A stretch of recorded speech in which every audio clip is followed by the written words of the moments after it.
সত্যিই কি এবারের আইপিএলে পাঞ্জাব কিংসের হয়ে খেলতে যাবেন বাংলাদেশি লেগ স্পিনার রিশাদ হোসেন? জানতে হলে পুরো ভিডিও দেখুন।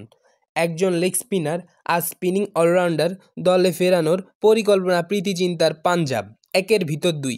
এই প্যাকেজে বাংলাদেশের লেগ স্পিনিং অলরাউন্ডার রিশাদ হোসেনকে দলে নিতে পারে প্রীতি জিন্তা। বল দারুণ, লেগ স্পিনের পাশাপাশি ব্যাট হাতে দারুণ 4 ছক্কার ঝড় তোলার সক্ষমতা রয়েছে বাংলাদেশি এই লেগির।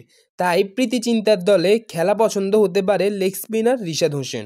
সম্প্রতি বছরগুলোতে আন্তর্জাতিক টি-20 বোলিং ঘুরনির পাশাপাশি ব্যাট হাতেও শেষ অংশে 4 ছক্কার সক্ষমতা দেখিয়েছেন রিশাদ। লাল সবুজ জার্সিতে নিজের জাত চেনানো বাংলাদেশি লেগি রিশাদের মধ্যে পৃথিবীর বিভিন্ন লিগে খেলে নিজের যোগ্যতার প্রমাণ দিয়েছেন। ডিসেম্বরে আয়োজিত হবে আইপিএলের মিনি নিলাম, আর এই মিনি নিলামের নাম থাকতে পারে বাংলার টাইগার রিশাদের। প্রীতি জিন্তার দল পাঞ্জাব কিংস একজন লেগ স্পিনার আর স্পিনিং অলরাউন্ডার দলে ভেড়ানোর চিন্তাই করছেন।